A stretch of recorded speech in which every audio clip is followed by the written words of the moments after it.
Thank you. Just as much sugar as not. Just as much sugar as on.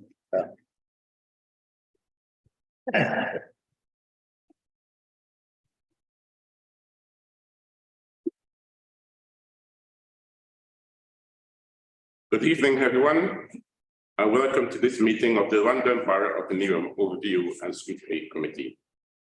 Can everyone present and everyone online hear me? If you can online, can you raise your hands? Thank you. This evening's meeting is being held at Newham Town Hall in Easton.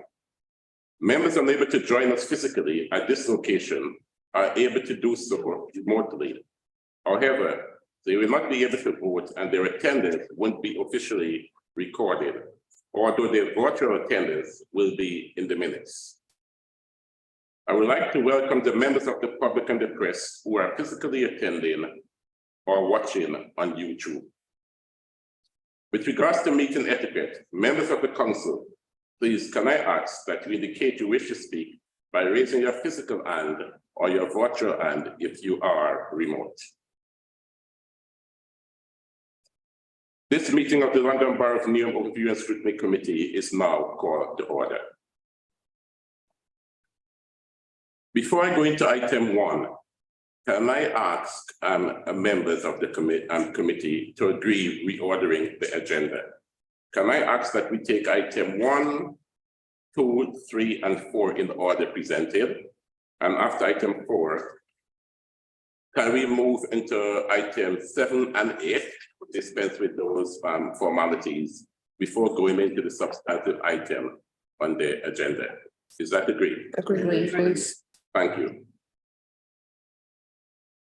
For the benefit of the viewing public, can I ask after for a brief introduction of who we all are? So first of all, welcome to everyone. Welcome to those online. I am Councillor Anthony McCormick, member for Royal Ducks, and I'm the chair of Overview and Scrutiny Committee. And on my left, Councillor. Councillor Adzai for Custom House. Councillor Susan Masters, East Ham South, and also Chair of Health and Adult Social Care, Air Quality and Equalities Scrutiny. Councillor Danny Keeling, Leader of the Opposition, Stratford Olympic Park. Councillor Lewis Godfrey for Green Street West, no other job. Councillor Rita Chudder, Canning Town North. Councillor Tony Paul, Stratford. Hayley O'Brien, Head of Finance. Andrew Ward, Director of Finance. Councillor Zulfikar Ali, Blaster North, and Cabinet May Lead for Finance and Resources. I'm Conrad Hall. I'm the Corporate Director of Resources and the Statutory Chief Finance Officer for the Council. Thank you. And we are supported by Michael Carr, I'm the Scrutiny Officer starting this meeting. Roger. I won't ask those online to introduce themselves because if you're in public can see your name and your faces. So thank you all for attending. Item 2, apologies for absence. Are there any apologies for absence? Chair, there's apologies from Councillor B. Parkway and from Mrs. Ellen Kemp. Okay. And I have on my notes that Councillor Neil Wilson also sent his apologies. Can we note those apologies? And Councillor Mumtaz Khan as well, Church. Okay. And Councillor Booker's running late. Yeah. Thank you. So Councillor Booker will be here but late. So can we all know that? Okay. Item 3, declaration of interest. Are there any member wishing to declare any interest? The clerk would note that no member wishes to declare any interest. Minutes. Item 4. I move that the minutes of the meeting of the Overview and Scrutiny Committee held on the 8th be agreed as correct. Councillor Chudder. I have a few corrections. Just put small typos, page 13, the first paragraph of the scrutiny officers. Page 12, 8, comma after Councillor Masters. Page 12, the benefit to residents on paragraph 5 from the bottom, and page 11 out of on the second paragraph. Is that agreed? Councillor Keeling? Also, page 11, second to last paragraph, during the scrutiny work, there is after the G, there's a T, it's a small mistake. And an extra full stop at the end of work programme itself. And Councillor Masters? Same paragraph, work planning session. Anticipated, there should be a second I. And the line above the chair suggested that this proposal was out for order. Those corrections agreed. Agreed. Subject to the correction of typos, etc. Can we agree these minutes? Agreed. Thank you. Thank you all. I will now move and the next item on the agenda, which will be item 7.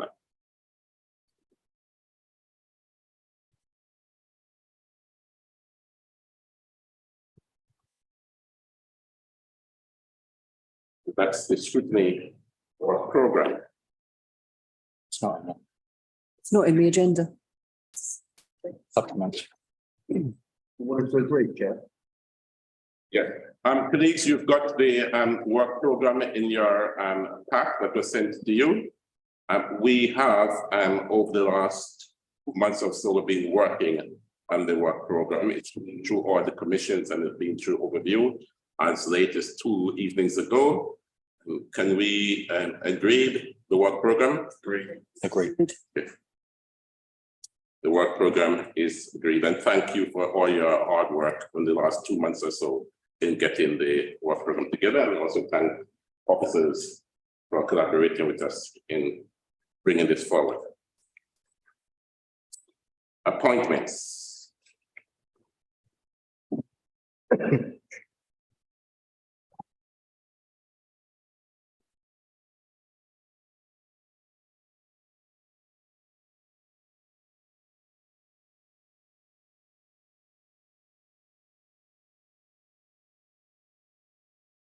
Colleagues, I would like to invite nomination for Vice Chair of the Overview and Scrutiny Committee. Nominate Councillor Booker. Thank you. Is that seconded? Second. Yes. Is there any other nomination? No. I move that Councillor Elizabeth Booker be appointed as Vice Chair of Overview and Scrutiny Committee for the year 2023-24. Is that agreed? Agreed. Thank you. I now move to a second appointment, and that is the Vice Chair for the Crime, Environment and Regeneration Commission. In the absence of the substantive chair, and the work of the commission must go on, the Review and Scrutiny Committee maintain its right to appoint, for the time being, a Vice Chair. I would like to invite nomination for the appointment of a Vice Chair, Crime Regeneration Commission. Yeah, I'd like to nominate Councillor Terry Paul. Is that seconded? Seconded. Do we have any other nomination? I would like to nominate Nate Higgins, Councillor Nate Higgins. Is that seconded? I'm afraid it's not seconded, so we have only one nomination. I therefore move that Councillor Terry Power be appointed as Vice Chair of the Crime Regeneration Scrutiny Commission for the municipal year of 2023-24. Thank you. Colleagues, we now move into the establishment of the Budget Working Commission. Each year, the Overview and Scrutiny Committee convenes a budget working commission to consider the mayor's draft budget and savings proposal for the ensuing year, and to make any report and recommendation to the cabinet and the full council as appropriate. This enables Overview and Scrutiny Committee to involve a wider membership in the consideration of the draft budget proposal, and to enable it to engage members with specific expertise in financial matters. It also enables the committee to ensure independent-minded co-optees with financial expertise are able to participate in the Budget Working Commission work. Under the current council constitution, the Overview and Scrutiny Committee may convene a Budget Working Commission under the provision of the establishment of the scrutiny commissions and working parties to undertake its function, to agree the establishment of the budget working party, its terms of reference, its membership, including both elected and co-optees, and to delegate the responsibility to appoint 2 co-optees to the Budget Working Commission. Budget monitoring will continue to be undertaken by Overview and Scrutiny Committee, which will enable strategic oversight of budget performance throughout the year and scrutiny of budget performance issues, and they have specifically delegated this function to an element of it to the Budget Working Commission. I therefore move that the Budget Working Commission be convened and that the terms of reference of the Budget Working Commission be to consider the mayor's draft budget proposal for 2024-25, to consider any budgetary matters as referred to it by the Overview and Scrutiny Committee from time to time, to make any report and recommendation through the Overview and Scrutiny Committee to the mayor and cabinet and full council. Is that agreed? Agreed. I ask that the membership of this committee, this commission, be dedicated to the chairs of the scrutiny committees, and we would report to you once the membership is agreed. Agreed. So is that agreed? Thank you. The forward plan. Is there any matter to be raised on the council forward plan? None? Okay, thank you all very much.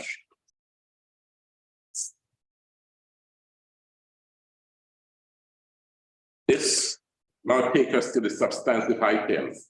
And looking at the time, it's now 7:20. So basically we have just 1 hour, 40 minutes or so for this item.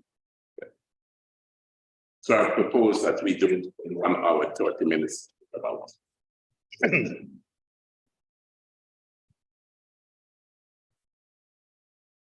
This item is to consider Newham Council financial outcome report for 2022-23, the Q1 2023-24 budget monitoring report, and the medium-term financial outlook report. This is part of the committee's work. This report includes the overall outcomes of budget performance for the last financial year, the current Q1 performance, as well as the key budget issues, risk, and mitigation. In addition to cabinet members for finance and resource, and the chief officer, we have invited corporate director for others and health and public health to answer questions. We have Jason Trellis, interim director for adult and health and director for public health. Colleagues, Overview and Scrutiny Committee welcomes the lower than expected forecast overspend for 2022-23. I note that had it not been for the temporary accommodation overspend, the general fund budget would have reported an underspend. I also note in another place that the executive seems relieved that this year's forecast overspend is only 8.2 million. But I'm worried. I'm worried that it would get worse because we are in extraordinary times since inflation and the country's economic performance are not yet under control. The executive itself commented that economic condition is increasing the demand for services at a time of reduced spending power. I'm further concerned that temporary accommodation, as forecast, to receive over 300 new applications this year, thus added even more budgetary pressure on an already overspending budget. We will be told that the administration is managing the situation via various management actions and property acquisition, etc. But the question must be asked if this is enough, and or does the council really have a grip on this? Since the budget performance begs to differ, and the executive itself has said that the risks are substantial, with major pressures forecast against temporary accommodation, adult social care, and the SEND budget. What is even more worrying is that 25 million funding gap is forecast, equating to roughly 10% of this year's budget. And the report before us this evening, I said, quote, it could be substantially more, end of quote. Against this backdrop, we as scrutiny members must and will scrutinize the executive on its performance management of the budget. Colleagues, there are also some exempt papers, which is in item 6 of the agenda. When we come to this paper, which is from page 153, if there's any questions to be asked from page 153, those are exempt questions. Can we indicate, and I would take these excluding press and public? Is that agreed? Chair, can we take them at the very end of the session? Yes. We're going to explain the public from the bulk of the meeting. That's correct. So it would be. So we will save any question from page 153 onwards to the end of the meeting. If there's any question in that section of the report. Can I ask, were these exempt in the earlier meeting today? Pardon? Were these exempt in the earlier meeting this morning? They are exempt papers, so they would have been exempt. Okay. And I wasn't at that meeting, but I could only assume that exempt papers is right across the council. Am I correct? Yeah. Thank you. Thank you. What I will now move to the executive, and between yourself, as agreed, we have 3 minutes to present, and then we go into question. Thank you, Chair. First of all, can I thank you and the members of Scrutiny for taking your time to look at this report straight after it was approved at Cabinet this morning. You've quite rightly highlighted a number of issues of concerns. Clearly, the report highlights those, for transparency and openness perspective. And I think you've also highlighted the fact that our, the outturn for last year was much lower than we anticipated at period 9, from 5.9 down to 2.7. I need to lower the volume of my headphone. Yeah, so we managed to reduce the spend in the last financial year, and that is a reflection of the good work that officers and members do together as Cabinet in one council spirit. And the track record speaks for itself, and I think we've been very good at managing resources better, quickly, and the fact that we've actually looked at estimating the forecast for the in-year situation now at as early as this stage is very important. It's demonstrated that we are very keen to ensure that we put systems in place to make sure that we manage things better. But there are many challenges, Chair. Clearly, as you said already, this is a national problem. Like the homelessness, temporary accommodation is a national crisis. We're not alone in it. In fact, we are in far better position than many other authorities. You may already have heard that Enfield Council have already declared a £20 million forecast overspend because of that. But we are fortunate enough that we have systems in place, arrangements in place, mitigation in place to manage things better. However, clearly, there are so many uncertainties. The government, the way they fund local authorities is not ideal at all. It is not a fair distribution. It's a one-year funding settlement, despite the fact that Michael Gove at the last two LGA conferences said that we'll go to look at 2-year settlements, but that hasn't happened. So there are a lot of uncertainties. The interest rates are high, as you've said rightly. Inflation is probably the worst that we have seen in our lifetime. The cost of living crisis affecting our people. So demand for services is increasing. But I think the fact of the matter is all those pressures are not only affecting this authority, affecting the whole country and indeed most of the regional authorities in London. And when we compare ourselves with those, I think we're in a far better position financially in terms of our ability to manage those.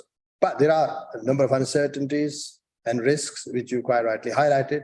And it's our job collectively to make sure that we manage. And I'm fairly confident that our CMC, along with the cabinet and the mayor, we have sufficient systems in place to monitor the situation. We have the excellent cabinet accountability forum, and that's where the discussions are held. We're looking to institute additional supervisory arrangements to make sure that we have accountability and we have a cross-cutting team to look at how we save the money. I think I will leave it there, Chair, and it's probably best to go through the details. Alice Conrad, do you want to add anything? Nothing to add. Just take the report as read. Thank you very much. Members of the commission, I will hand over to you now to ask questions. What I'm proposing to do, if a member catches my eyes, that member would engage the witnesses with your questions. And I know that might be varied because there's a huge set of topics here to be discussed. And then we move on to the next member in that order. So, Councillor Masters. I didn't even put my hand up. You look at me so, and then after Councillor Masters, Councillor Godfrey. So it will come as no surprise that my questions regard adults and health as Chair of Adults and Health Scrutiny.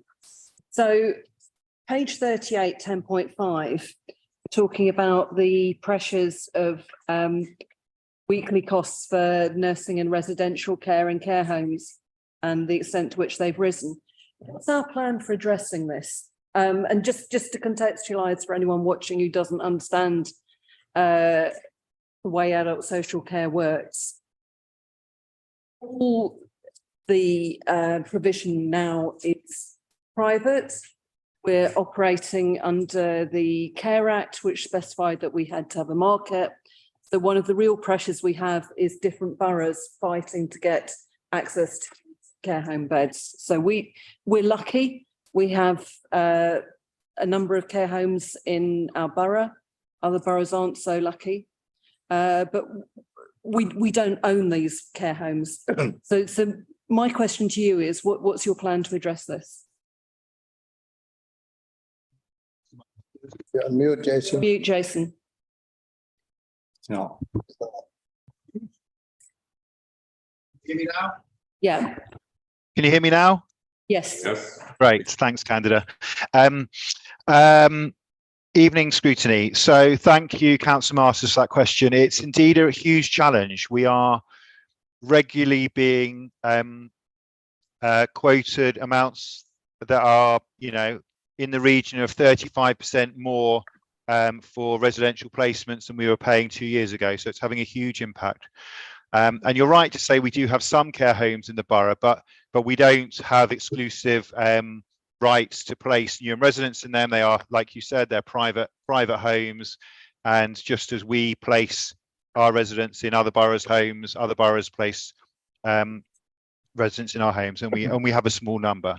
I'm going to just give a brief answer, and I'm going to hand over to Simon Reid, who'll give a bit more detail.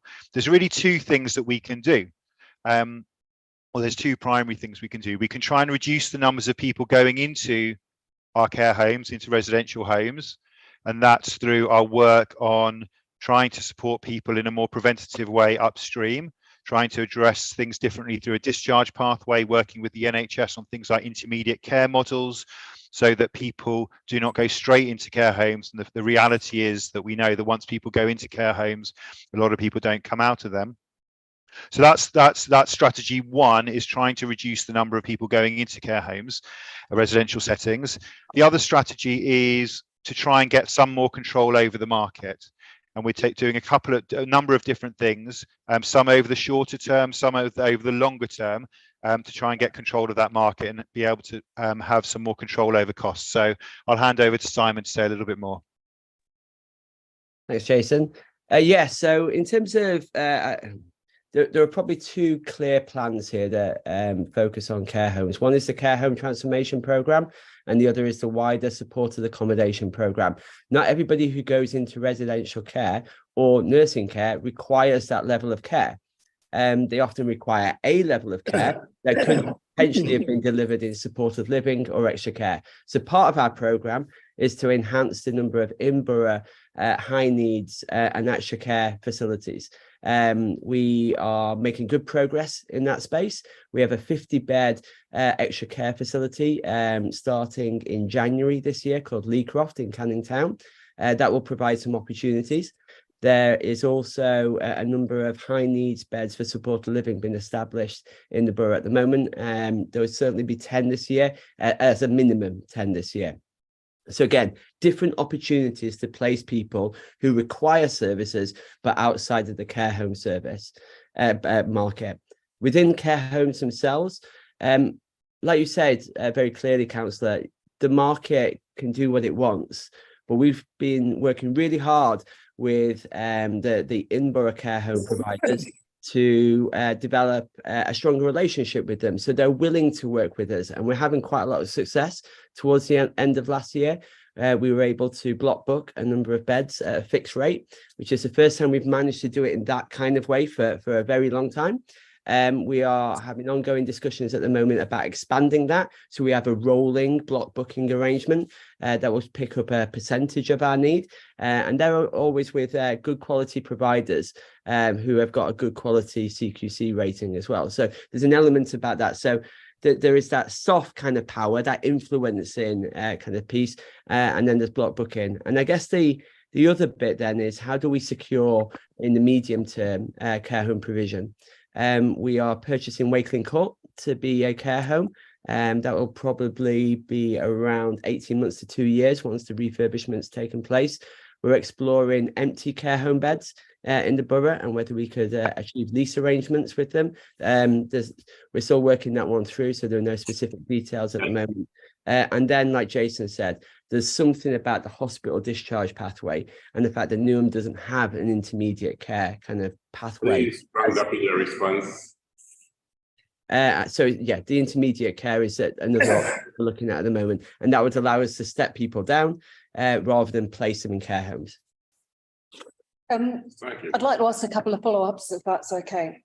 Firstly, in terms of Wakeling Court, how many beds do you think that will sort of actually provide once it's in use as our own sort of provision? We're currently designing it at the moment, so we're exploring whether we can add additional capacity, but it will be a minimum of 23. That seems terribly low to meet demand. I mean, you've talked about a number of beds coming from other sources, but I'm presuming that even if we've got them on, fixed arrangements, there's a limited term there. So we're just kind of holding on the pressures rather than actually addressing them. We're eating the elephant is what I would say. I don't think there is a big solution that will solve all of our problems, but 23 beds with Wakeling, there are 150 units closed at the moment within the borough for care homes. So if we can chip away at that, then it'll allow us to bring additional beds online in the medium to long term through things like build, transform and acquire, which we talked about previously. Okay, so it sounds like it might take us a while to chip away. In terms of actually managing demand, that's also sort of covered in terms of the DFG spend down at 1013. You sort of talk about that, and approximately 250 grants being used to make property adaptations, which will allow people to stay in their homes for longer, which I think is where we all want to go and where residents generally want to go as well. What proportion of the actual need does that cover, if you see what I mean? It kind of changes month by month, but about 12% of people coming out of hospital go into accommodated care. The rest will be discharged in a package, but that package will often be kind of domiciliary care and such like. That 12% can go up and down. We would like to work on an intermediate care model to bring it down, so you're stepping people into more of a reablement model. But yeah, you're roughly talking between 10 and 12% going into accommodated care. I'm not really talking about that though, because I'm assuming when you're talking about the adult disabled facilities grant, that is about people coming back to their own homes and actually having adaptations made to those homes so that they can sort of stay in those homes. And what I'm asking is, we had 250 grants provided in 22 to 23 for property adaptations. How many people are there outstanding who would love to have these adaptations, but are on waiting lists? Because I know as a ward councillor, I'm sure some of my colleagues are also in a situation where they're being approached by residents who are desperate to have adaptations done and are waiting. So we will. Shall I come in here, Simon? So we've got a significant number of people on a waiting list for occupational therapy. There is a really significant challenge around recruiting occupational therapists. So that waiting list will be a proportion of the people who you're talking about. There'll also be another unknown set of people who aren't yet part of our services, but whose would be better enabled by having home adaptations made. We've also got our adaptation service, which is supporting some of those people as well. So there's the known people, which is the people on our occupational therapy waiting list, and then another cohort of people who are not yet part of adult social care waiting lists or services. And can I make one final comment, as I'm doing the adults and health questions? My other one is about our leisure offer. We know we're overspent against it. We know it's a major issue, and there are challenges in terms of making profits. And we've got several projects in the pipeline that will have a substantial cost to the borough, even in terms of sort of scoping them out. We know we've got one of the most inactive populations in the country. We have high levels of type 2 diabetes, so it's really important that we get our population moving. But what is our plan to bridge between what at the moment is an unsustainable leisure offer and the needs of our population? So we've got a provider currently in the borough who have not seen anything like the bounce back post-pandemic that other boroughs have seen. We are incredibly confident that through an active recommissioning of our leisure provision, we will have a much better, more sustainable offer that will be coming on stream from next year. We believe absolutely that commissioning will deliver a sustainable model, and adding to that more high quality facilities will make that even stronger. We've seen pre-pandemic, we saw that our best facility in the borough, which is the Atherton Leisure Centre, was absolutely financially sustainable. There's nothing inherent in Newham about reason why our population won't use leisure services. They absolutely will if we build and create high quality services. So I think high quality facilities alongside the right kind of commission provider working from those facilities will absolutely lead to a sustainable leisure service that we need for all of the reasons that you said. And do you believe that when Newham more and more has an incredibly mixed commercial gym offer? I do. At one end, we've got, you know, your really high-end gyms, and at the other end, you've got your low-cost models. I mean, to give you an example, I was offered the chance to have a discount on Going to be rounded up. on a Newham Leisure Centre membership, but it would still have been more expensive than the low-cost gym that is, you know, a matter Yeah, of. no, I understand. I do understand, Councillor Masters. Yeah. So I do believe it. We're in the middle. It's a slightly tricky thing. We're in the middle of a procurement exercise. But Simon, do you want to come in? I'm sorry, I haven't, because I'm desperate to get Councillor Master to pass on to someone else, or to me to call Councillor Godfrey. I'm going to just give some latitude to round this off. A minute to come in, and Councillor Master, that's it, 1 minute. Then we can move over to Councillor Godfrey. So like Jason said, we're in the middle of a procurement, so we can't discuss that. But what I can say is we have interested providers, very interested providers, who believe in our ambitions and are working with us through a tender process at the moment. So I'm also confident that there are providers out there who see our ambitions and match them. Thank you very much. Councillor Masters, if this time at the end you could come back. The Councillor Godfrey. And I then recognize after Councillor Godfrey, Councillor Killian, and us. All right. Everyone's putting their hands up now. So it's going to be Thelma, then Liz, then Rita. Please, based on how I'm intended to do this, you roughly have about 10 minutes to engage officers and your questioning. With that, we may have some added time. So if you're putting your 10 minutes, know that I'm going to be. May I ask a question, Chair? Yes. Because I have two areas. One is purely political and just for Zolfi, and then one is for officers. So does 10 minutes. Within 10 minutes? 10 minutes. If you have any more time, once you're approaching that 10 minutes, I'm going to be stopping. Speed. Godfrey. Councillor, can't you? Thank you very much. So look, my question doesn't have the same granularity. It's extraordinary insightful granularity as Francis' question. I've read Annex 3, the medium-term financial outlook. It's bleak reading. What page are you looking for? The whole document. Okay. It's bleak reading. It's scary reading. And I appreciate that's not just for Newham, that's the country. That's for individuals.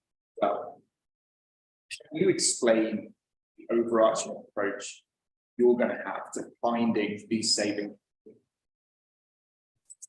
I'll make an effort here, and clearly, as I said earlier in my introduction, we do have a good track record, and I think that speaks for itself. Last year, we anticipated 5.9 million overspend, period 9, that go down to 2.7 that you've seen already. We are looking at all the possibilities and options and opportunities to make sure that we reduce the level of overspend that we have. Clearly, this is going to be a national issue in terms of TA. If, for example, the TA cost was, properly funded by the government, we would have had 5 million underspend, which we could have used in service developments, etc. But the situation here is that we are looking at already, we have instituted a number of controls to ensure that we minimize spend where possible and reduce that. But we're also taking further opportunity to look at grants, income generation, to make sure that we offset, because the biggest cost, obviously, as we said, is TA cost and the pressure on the adult social care. So whilst we are looking at the service areas to mitigate, at the same time, as a council, we will have to look elsewhere in other departments and other service areas to identify savings and efficiencies and opportunities which can mitigate against the overall position. So our approach is basically looking at not leaving any stones unturned, be open, transparent, objective, and be a critical friend to make sure that we look at everything that we can. And certainly the role of scrutiny itself is quite helpful in that regard, and we welcome that. So you've referenced Chair. You're still within your 10 minutes. It's up to you. You referenced the success of last year. You've talked about things like income generation. Well done on the success of last year. Are you at risk of being a victim of optimism? I don't think so. Clearly, we all need to be optimistic in order to make sure that we challenge ourselves. We do things differently. We look at new ways of doing things. We look at new approaches in delivering services, and to review what we do and how we do things. You know, I call this, business process re-engineering and transformation, and that is a critical thing to do. Historically, we don't have the luxury of the budgets that we've had previously. We had 13 years of austerities, the cost of living crisis, everything else is happening. But we are in a far better position than many other authorities in that regard. If you look around and if you read about what's happening with many other authorities, they are much better positioned. So I think we do have good financial management and control. We have good systems in place. We have good officers who actually apply necessary due diligence and intelligence to make sure that we look at things in a one council approach, in a cross-cutting manner, so that we don't leave anything that is, not sort of important in that sense, but cross-cutting areas to formalize our corporate delivery program within the manifesto commitment that we made. Okay, so again, we'll come back to that phrase used about income generation, which is notoriously a really difficult thing for local government to do. Yeah. Have you got any particular favourites, any particular dark horses, which are going to be the sort of key to income generation, which is going to bring things? Can you sort of give us some idea of your thinking on them? Well, I think it's not just me, it's the whole cabinet and indeed the corporate management team. I mean, when we look at income generation, the first opportunity we need to take to maximize any grant opportunities. We Say that again, sorry. maximize the grant opportunities, external funding opportunities. We have, for example, I think Simon mentioned the hospital discharge.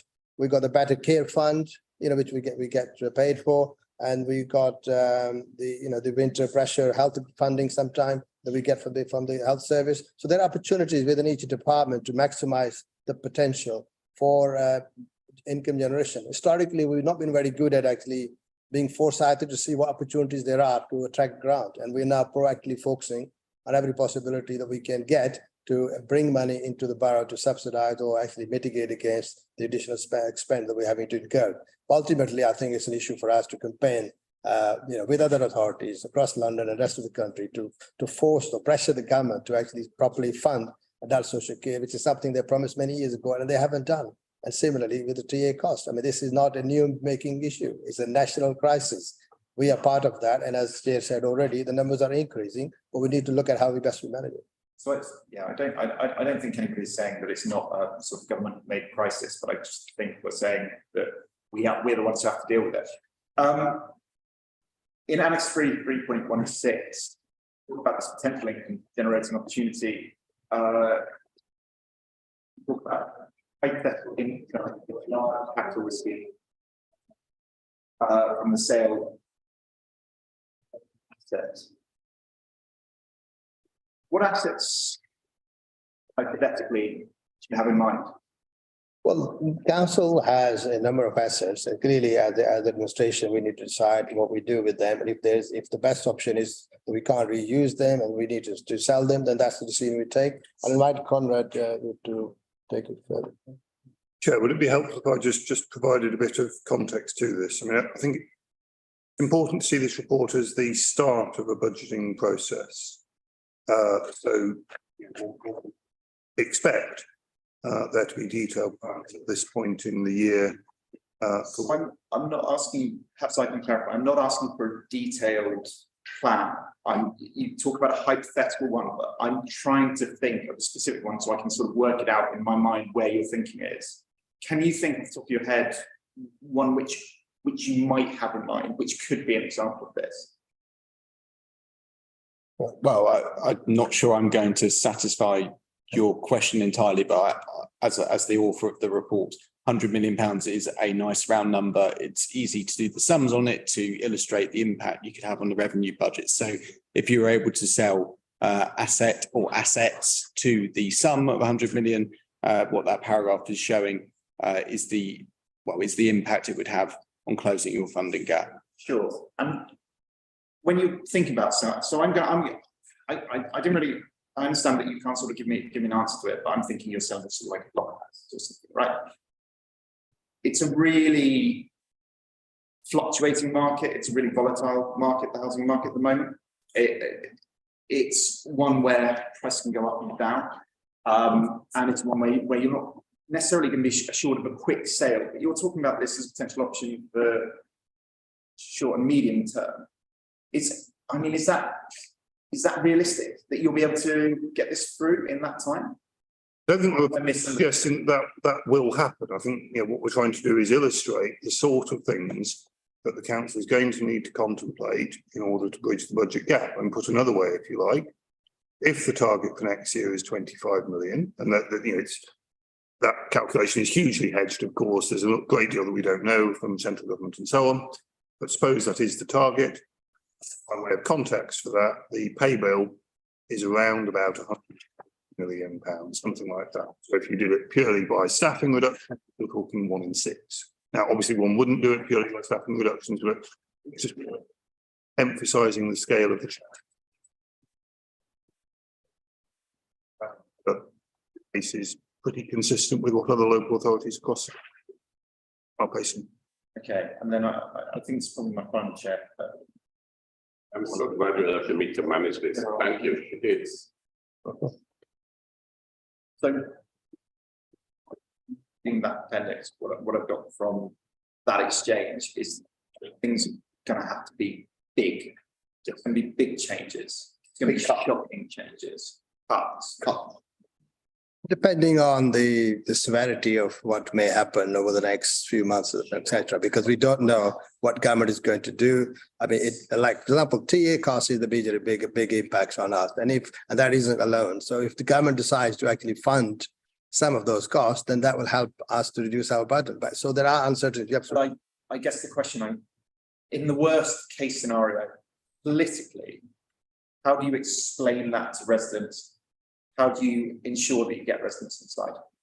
Well, this is clearly these are the choices we need to make, and we got manifesto commitments, we got priorities, and then we need to look at services which we are meant to be delivering, whether they're statutory services or non-statutory services. So we have to look at these are some of the political choices we will have to make collectively to see which one we need to pick or not pick, and those are difficult choices and difficult to see, and we will have to make on a collective basis. But it's too early to at this stage to actually speculate that, because we're not in that position. As Conrad said, at this stage we are forecasting 8.2 million based on what we know, and we're monitoring things closely, and we'll be coming back to you, obviously, no doubt, in due course to update you as things move on. I probably just ought to add, Chair, for the avoidance of doubt, in that forecast for next year, 25 million, I said it was significant hedge. One could easily construct a worst case scenario that was quite a lot worse than that, just for the avoidance of doubt. I think it's important to say that. There's so much information we don't have from government that it is really hard to come up with any sort of realistic number. But members of the committee to leave the meeting thinking that 25 million is a worst case. Yeah. But Chair, that sounds like different things have just been said. We've just heard one thing, which is that it's early and, we're not yet at that position. And then instantly the Section 151 officer has just said, just so you know, this is a low, this is the best case scenario, or, this is a hugely hedged thing. Don't sound like those two things align. okay, right. What we're saying here is the in-year pressures, we talk about 8.2. What Conrad has said is next year's pressure. He's talking about the next year situation, not the current year. That's the medium term view, right? It could be as part of the next year if things don't improve. Okay, so I didn't bring in yet, Councillor, all on this. Okay, thanks, Councillor, for that. And based on what I'm hearing and based on what Conrad just said, 25 million is a lot of money, but based on the report, it could be a lot worse.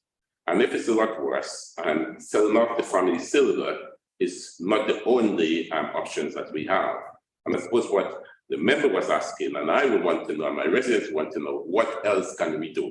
Can I follow up? No, I'm still talking. You're not coming for right. So it has to be other things. My question to you, and this is a political question, we promised a lot of things in our manifesto and building a fair in Newham, etc. At what point, because I heard someone said cuts just now, at what point would you consider revisiting those manifesto promises to address the funding gap? Thank you, Chair. And as you know very well that we do have the budget setting process, which has effectively started. And as part of those, that process between now and December, which is when we normally go back to Cabinet and the Council in February to consider the proposals. And if there are those difficult decisions to be made, then that is the time between now and December.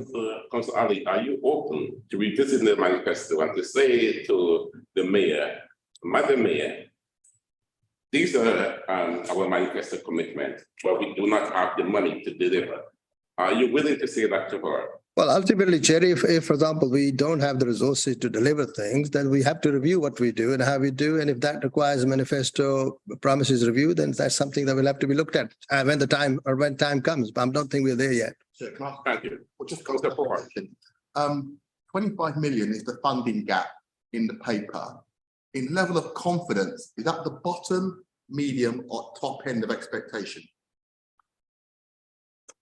It's probably towards the better end of things. I mean, if I can, Okay. 1.4, some very early assumptions, it's a saving requirement of 25 million, but this should not be relied upon at this stage. A worst case scenario would put the figure substantially higher. And what is that? 30, 40, 50, 60? With respect, we're almost into the realm of speculation here. I mean, you certainly could come up with, a number, 30, 40. Those are perfectly plausible if one imagines a particularly pessimistic view of government funding. There's so much speculation in this that I just do need to be really clear that, I'm trying to avoid quoting numbers that we can't go down too much. In order to be helpful, can you set in a 1-year budget or medium-term budget? With regret, this is a 1-year position. We don't even know the government. Well, you jump the queue, so as your 10 minutes begin. Okay, go on. Okay. I wasn't one to come in early. So if you're setting a 1-year budget, but really, we're really talking about a medium-term thing, there's a disconnect between the two. So how can we provide reassurance to councillors and to the public, but what we do in year 1 budget setting actually deals with the issue of the medium term when your timeframes are out of sync? I would like to be able to set a 2 or 3 year budget, which is, in my view, the sort of minimum requirement for really proper financial planning. It probably won't be until December that we get told the government grant for next year. That's about 2/3 of our funding.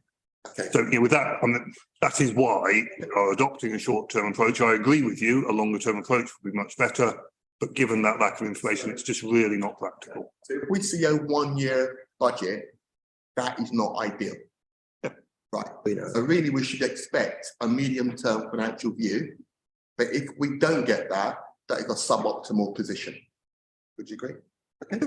Take that as a yes of anyone who can't see it. Oh, yes, yeah, for the benefit of the tape, yes. I just want to say, in the preamble, Councillor Ali, you said about government, this, funding, whatever. But this is about, and Councillor Godfrey alluded to it, really we need to focus on what we're doing, not what the government's doing. And just as you know, I sit on the Local Government Resources Board with such financial policies for the whole country. I don't think it's quite right to come here and say, government, and that's why we can't do, because I will remind the member, we came out of COVID and our budget was balanced, right? So this authority came out of COVID, spent 34 million of money, the budget was balanced. Just over a year later, we're being told we're 8.7 million pound over projected with a funding gap of a minimum of 25, and it could be 30, 40, 50. I just think we need to say it on the record. Really tonight, we want to hear what you're doing and not allaying for the government. So the biggest pressure in this budget is temporary accommodation, is that correct? Yeah. Right, okay. Obviously in 2022, May, a decision was made by the mayor or the administration, whatever combination you take it, that Victoria Street was going to be decanted. I read from these papers that TA supply is your problem. In 2022, the administration entered a perfectly good block. I want to know what is the financial pressure has been of that decision since May 2022 now, please. I mean, clearly that's a decision that was taken. I asked what the figure is. Yeah, I don't know the exact figure, but Yeah. You represent the director today, aren't you? are you able to assist, candidate?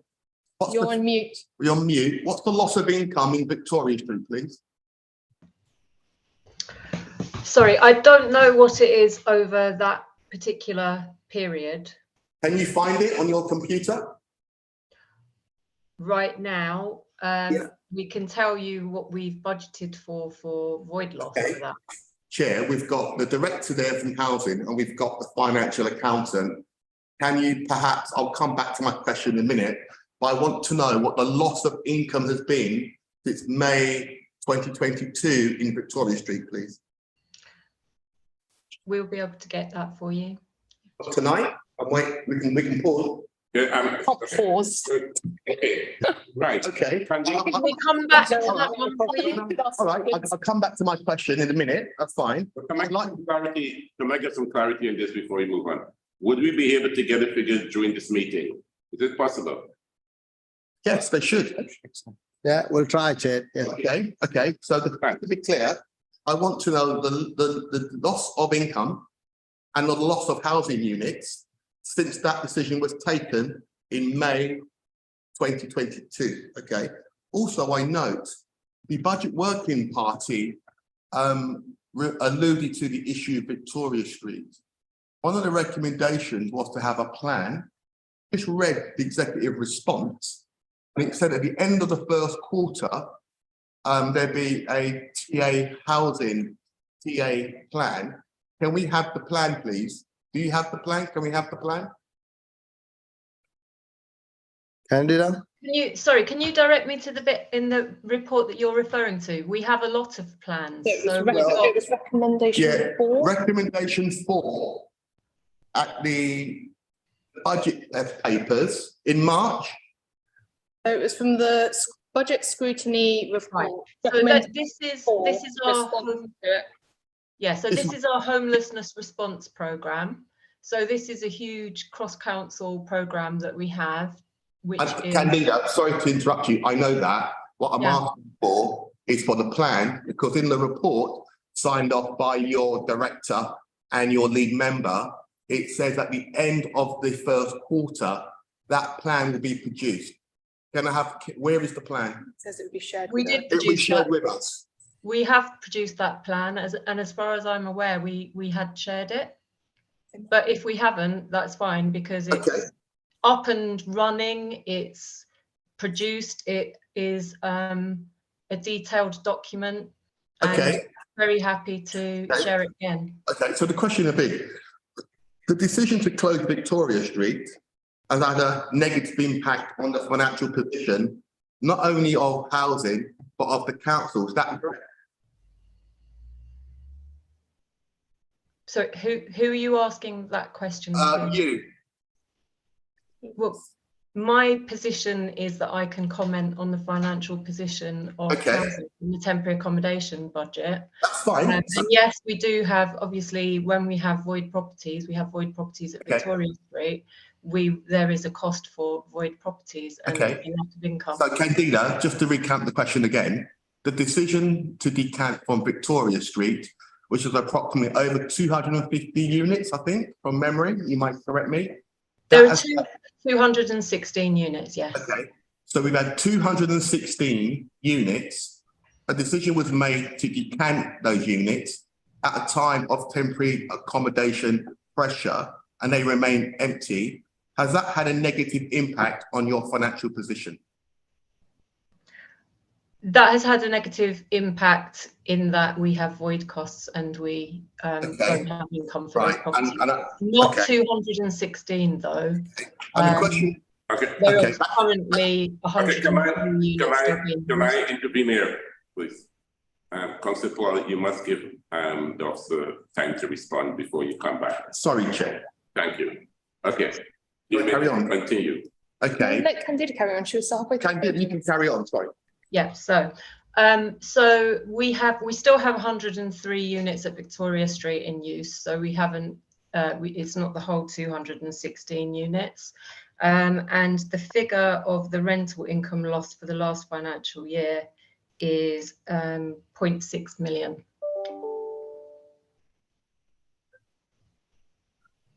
Okay, sorry about that. So Councillor Ali, a question to you. We just had an officer say the decanting on Victoria Street has had a negative impact on the budget.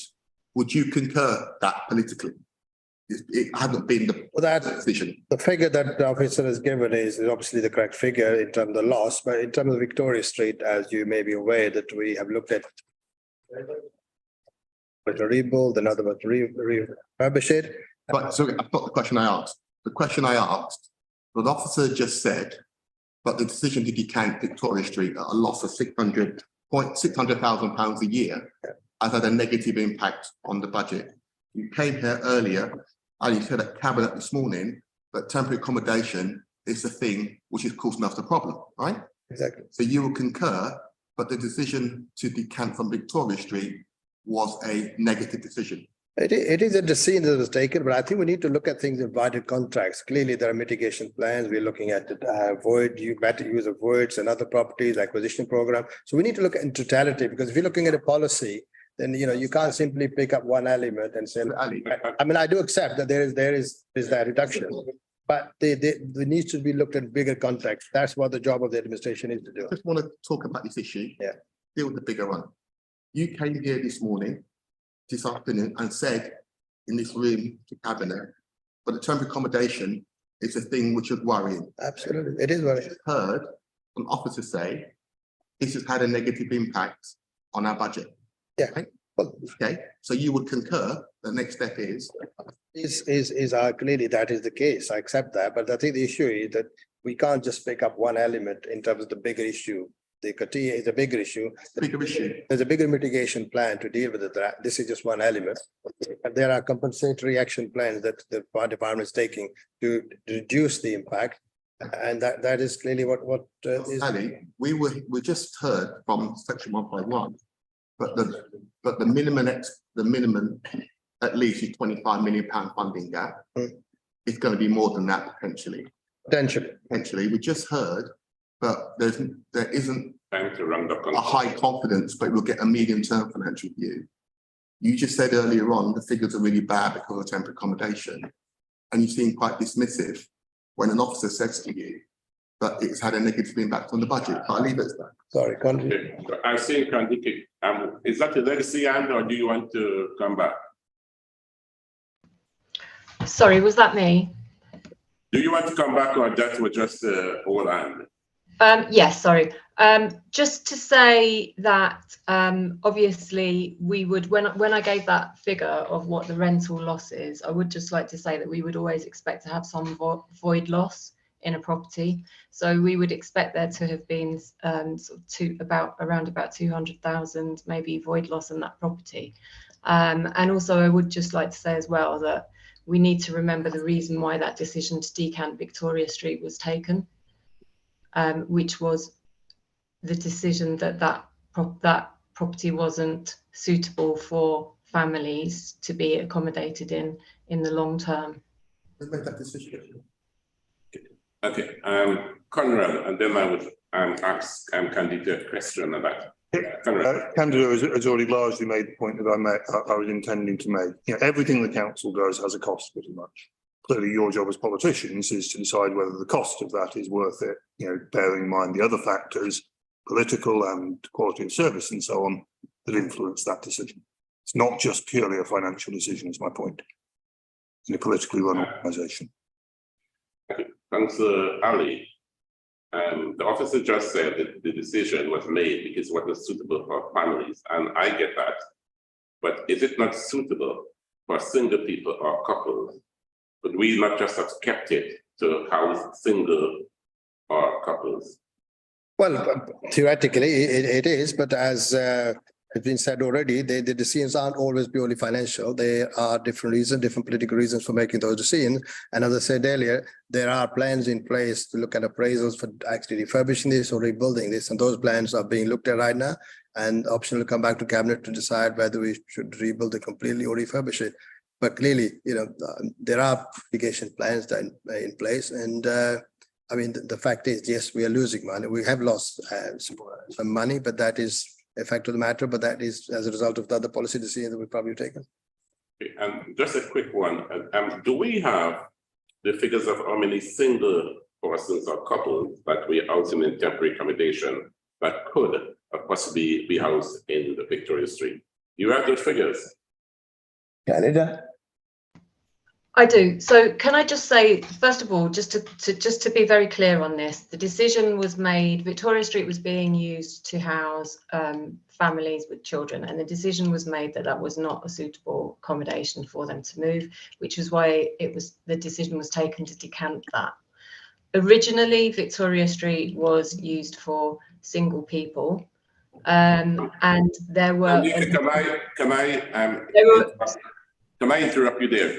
Okay. What you were saying, with no disrespect, we know that the decision was made, and we agree. I, for one, agree that it's not suitable for families. Yeah. The question is, could it not have been used for single people and our couples? And the question I'm asking, do we have an idea of how many single people we are housing in more expensive accommodation in or out of Barrack? Do we have a number? Yes, I do have the number, but I need to put in context the fact that a 216 unit property full of single vulnerable homeless people is something that is can be a very difficult unit to manage. We agreed to decant the property of families, and until we do that, it's not suitable to fill it with single vulnerable people at the same time there are families in, and there are things that we would need to consider if we were to do. We have 1,200, around about 1,200 accommodation. Can you hear me? Thanks. Yeah. I know you're trying your best to put the context. We don't have so much time because as elected members, we are aware of the context. The question that I'm asking is the number. You say you've got the number. Can we have it, please? Yes, I just gave you the number. We had 1,200 singles in temporary accommodation around about. 1,200. Okay. Thank you. How much are they costing? And do you have an idea of the cost? I don't have a separate, I don't budget separately for just single people, and single people are in all different ranges of accommodation. So some of them are in hostels, some of them are in our own stock that doesn't cost very much money. So we'd have to look at that separately, take out all the singles and look at how much they are costing. We do have some single or couples in commercial hotels. When can we get that information? Which information would you like? Regarding the singles, how much is costing? For all singles in temporary accommodation or singles in particular types of accommodation? Or what are the most expensive? The average. I mean, obviously, if I gave you the cost of all singles in temporary accommodation, I don't think that might be giving you what you need. If you took the 1,200 and you took the cost of those 1,200, you can then say, you know what, we have 1,200 singles and it's costing us 3 million. Then we can do the sums and know the average, etc. But if we just but we could just give you the average cost of a studio for temporary accommodation. Are we saying we don't know the cost? Yeah, I just said we can give you the average cost for studio accommodation, or we could give you the average cost for single accommodation in nightly booked accommodation. The whole range of all the different types of temporary accommodation, they all have different costs associated with them. So we can easily give you the different range of costs for the different types of accommodation for single people. And I think that might be more useful for you.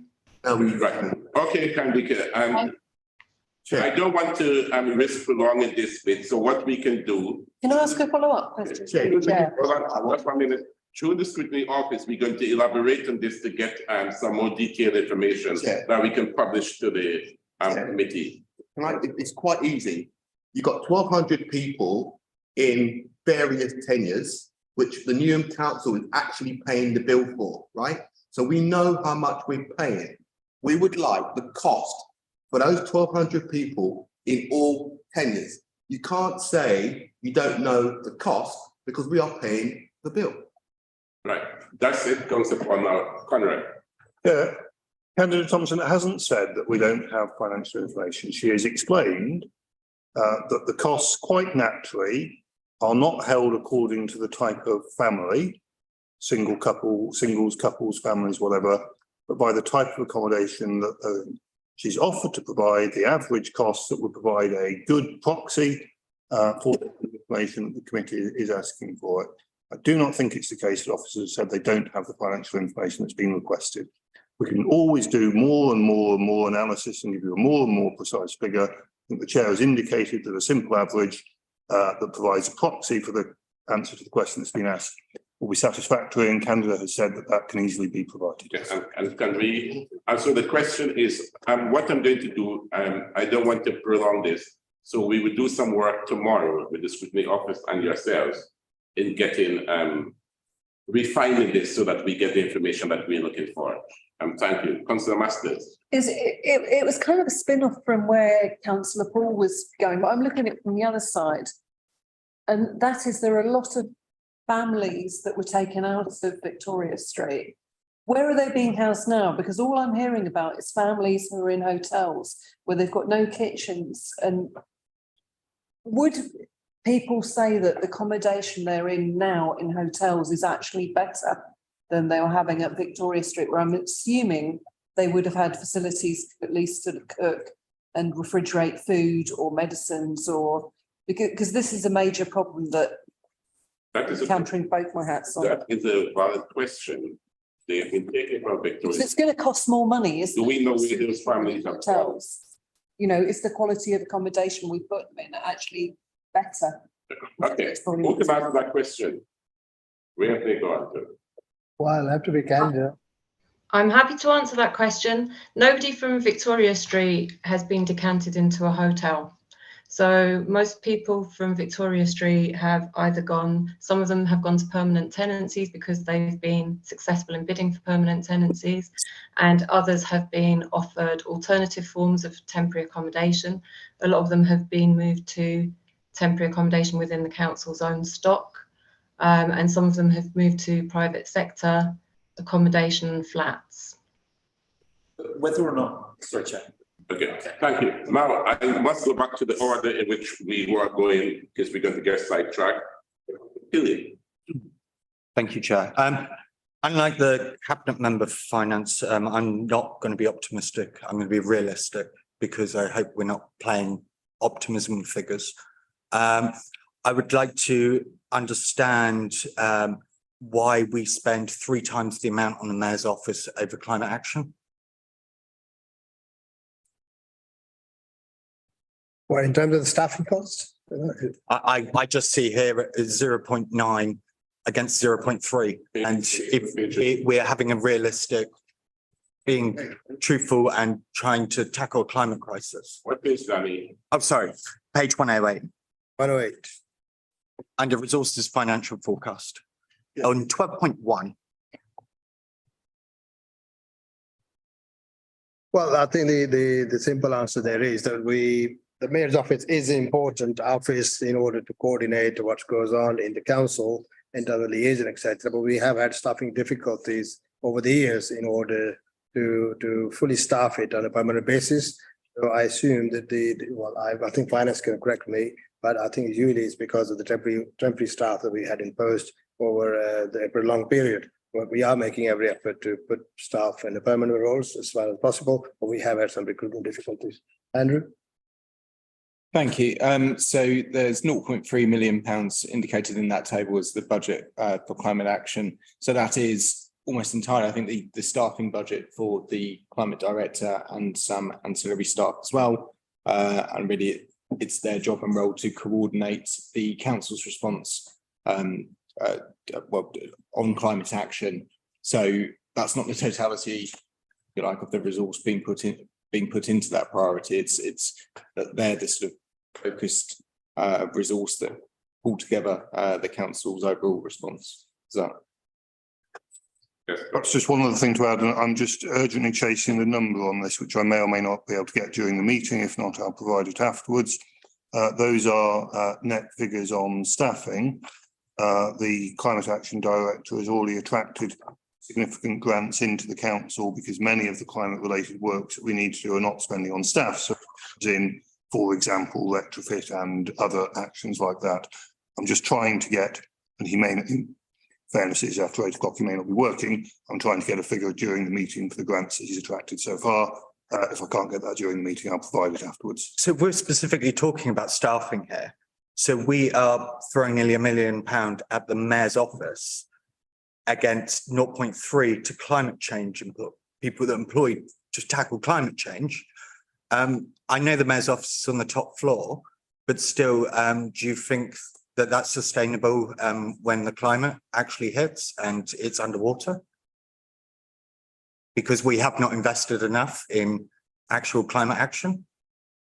Well, we do have a climate action plan, and I think we're doing reasonably well in that regard, but clearly there's scope for us to do more, certainly. But in terms of mayor's office on the 4th floor and what may happen in terms of in relation to climate change, and I think it's a long-term perspective that we need to look at. But mayor's office is important. This is to make sure that it's coordination. I mean, there are staff there who are supporting the cabinet members, and their staff who are assisting the mayor in terms of her responsibilities, and they are needed. And there's been a restructuring recently as well. It's not a waste of resource. It is based on the need, and there is continuous improvement to look at making sure that we actually have the resources that are needed rather than simply. And I can assure you that there are no extra resources. There are no extra bodies sitting on the seats which are not needed. But we have had problems getting people on a permanent basis, which is a struggle. And I think that's an area we are focusing on to make sure we get people stability. Thank you. On temporary accommodation, I'm going to slip back with, can I just ask, maybe you might have the answer to this one, Candida. It's how long does it take us to put people out of temporary accommodation and into permanent on average? Because we are we're the biggest winners in the UK for the most amount of people in temporary accommodation.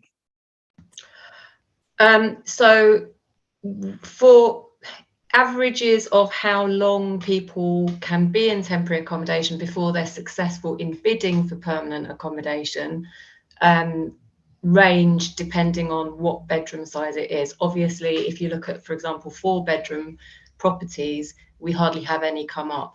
We only have 600 to 800 properties come up a year, and that's when we have 36,000 people on our waiting list and we have 6,000 in temporary accommodation. So you can see that the waiting lists are very long, and they can be up to 15 years. If you are only looking for if it's up to 15 years, is that temporary? Surely that's permanent accommodation if they're in there for 15 years. Well, temporary accommodation is actually a misnomer. So basically, if we have a homeless duty to house someone, which is called a main duty, we have to discharge that duty by providing them suitable accommodation. That accommodation is what's referred to as temporary accommodation, because the way that we can fully discharge that duty is either by those people moving into permanent secure tenancies, or by finding them an offer in a private rented sector property for 12 months or more, for a tenancy of 12 months or more. So the term temporary accommodation has long been a misnomer, because people, not just in Newham, but in any of the boroughs that I've worked in or that I have anything to do with, are in temporary accommodation for a long time. The main thing with temporary accommodation is to ensure that that temporary accommodation is suitable and of a good standard. And if people living in it for 15 years and it is of suitable and a good standard, then they can be looked at as adequately housed. But to get back to your question, people can be waiting for a very long time, either in temporary accommodation or if they're in private sector accommodation and they're on the waiting list. All people on the waiting list wait a long time unless they have very urgent priority, and it depends on what type of property they need. If they need adapted property, if they need properties in a certain area, obviously that makes the time longer that they need to wait because they're competing against a lot of other people. We don't, when you say move people out as well, I just want to be clear, we have a choice-based letting system. So people bid for properties. And if they've been waiting for long and they come up in the top priority, then they will be successful, but they have to bid. Thank you. Conrad. If I may just go back to the previous point, the figure so far in the first sort of 4 months of the appointment of that Climate Action Director is just short of £1 million in terms of grants and Section 106 funds attracted, with considerably more sort of grant applications partway through the process. Sure, but we are still padding the Mayor's office over the climate action. Technically. I think that's a question for me. I think the figures in the report, so I'm just providing you with the extra information that you asked for. If I go on to damp and mould, there was a large, almost unexpected cost. Was this just reactionary to the press? Which page?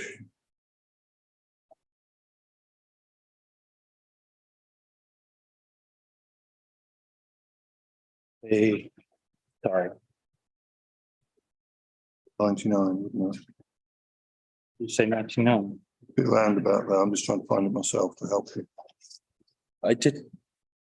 There was a whole section on damp and mould, and that was a reason why there was a variance.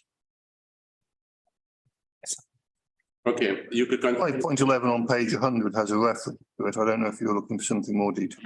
You may continue, Danny, with your questions rather than looking at the page. Yes, it is that one, 5.11, page 100. Can I ask, because the Mayor and the interim chief executive had told me in a meeting that this was a legacy issue. So we already knew about the damp and mould. So why is there a variance? Well, it is a health and safety issue that we need to address, and I do know that obviously, its officers were tackling those issues clearly as they were going along as part of the operational plan that they have different areas, and as things emerged, they dealt with those. But obviously, we want to make sure that we have a concerted effort to tackle that issue, and that's what the plan is. Anything else you wish to add? Right. So, are you okay with that, Danny? I just want to finish on with this. So damp and mould can cause respiratory illness, asthma, etc. If we already knew about it and it was a legacy issue, do we have blood on our hands from COVID? I don't think so, because respiratory illness is something that we do suffer in the Sparrow along with many other illnesses, and that's something that had a negative impact during COVID as well. But I can assure you that if any issues were brought to the council's attention, housing department's attention, that the damp and mold is there, and they were being dealt with. It's just that we're now being far more proactive, in terms of tackling it than perhaps we were in the past. We were probably being reactive. Yeah. Thank you. Hello, I wanted to ask, on page 99, we can see the homelessness cases, they're not dropping, they're rising, and the homelessness applications are growing exponentially as well. And it looks like because of this, we have to spend so much money on nightly accommodation, around £200 per night. And one of your plans to tackle this is your acquisition programme. And I would say that this seems like a good idea, because at the moment, landlords are finding that buy-to-let properties are not that profitable anymore with the rise in interest rates and changes in taxes. So I think it's a good idea, but I want you to really set out what is your actual plan to take this from that idea to a practical, measurable solution. Well, as you rightly said, the acquisition program is only one element that we are trying to accelerate in order to support the temporary accommodation cost. But as in the report, I think it also stated that the demand is rising, but the property market is shrinking, the supply is going down, and in view of the interest rates, etc., a lot of landlords actually are selling it as well now. So this is a big pressure. And then there are other elements that the action plan, the housing have, in order to address at those, but it is going to be a very, very difficult case, as we said earlier, because the demand is rising, the numbers are going up, yet supply is down, and PRS, private sector market, is down as well. So I guess what I'm asking for is an actual plan, because if you have landlords who are willing to sell, how are you going to make sure that they come to the council rather than the market? What is the communication sort of channels like with landlords in the borough? Shall I start, and then Candida Thompson may want to come in? There have been a number of sort of large or at least medium scale acquisitions that have gone through Cabinet. For example, there's one attached to this report. We have also, in order to ensure that we have the right capacity and are able to act at speed, appointed agents so that where we have landlords who are interested in selling to us, we can act quickly in order to deal with the necessary conveyancing and so on, and obviously ensure that, you know, despite all the pressures we're under, we're not just sort of bouncing into paying an unreasonably high price. But there's a load more we could say about that. So I don't know if Candida wants to come in first, and then I can pick up any particular points. Yeah, so just with regards to the plan, really, that's why I was putting my hand up. When I mentioned the homelessness response programme before, there's 3 elements to that programme. One of it is supply maximisation, and that has the acquisition programme in it, but it has other work streams within that as well. Like I say, it's very detailed. We've got a huge pipeline that's worked out of acquisitions and when they're coming in. We have a lot of communication with landlords, because in addition to what Conrad mentioned, we also deal with a lot of landlords already for our temporary accommodation, and we're actively liaising with them around properties where they've given us notice to quit and they've said that the landlord wants to leave the market. We also have a massive private sector housing enforcement team, and we run landlords forums, and we have communications through that. But if you want to see the sort of proper laid out plan, that's in the homelessness response programme, and we scrutinise against that and we monitor against that. And as I said before, I'm happy to share that with you. Point of information, yeah, if I can. Before I see them, and then Terry. I just wanted to ask, there's the one thing I'm not seeing anywhere are targets for reduction of these numbers. We know we've got, is it 38,000 we've now got on the housing waiting list, and just under 6,000 in temporary accommodation. To what extent are we hoping to get that down, and what are the kind of timelines in this? You know, say I'm speaking to you in 3 years' time, what would you have wanted to reduce those numbers to? And, you know, we've talked about supply, but are there also plans to kind of further manage demand? Yes, there are plans to further manage demand, and actually we had a temporary accommodation reduction programme which we brought in a couple of years ago, and we were very successful for a period of kind of 12 to or more than 12 months in reducing temporary accommodation, and we reduced the numbers in temporary accommodation by a few hundred, and the numbers in the most expensive nightly booked. But we would be completely unrealistic if we said at this point, with all the factors that there are going on, that we would be able to reduce numbers in temporary accommodation. What we are looking at realistically is maintaining them to manageable levels. And I chair the Pan London Housing Needs and Homeless Group, and we collect kind of benchmarking statistics across all the London boroughs, and presentations are up 10% across the London boroughs. The homelessness duties owed are up by 15%. The number of households in TA across London boroughs has gone up 6%. This is from this April compared with last April. The number of households in bed and breakfast has gone up 110%. And the number of households in bed and breakfast, families that is, over 6 weeks has gone up by 781%.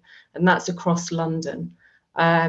You hopefully will have seen the report that came out on the private rented sector and the reduction of supply, which is 41% across London, 20% increase in rents across London, 47% decrease in the supply of private rented sector properties available to us in Newham.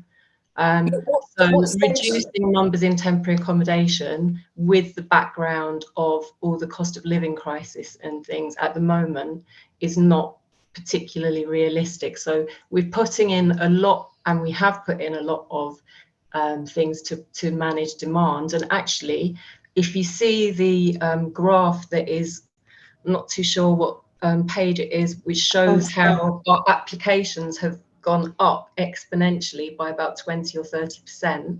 The numbers in temporary accommodation over the last 3 years have only gone up by 1%, 2%, and last year was 3%, which was below the London average. So those put in are working.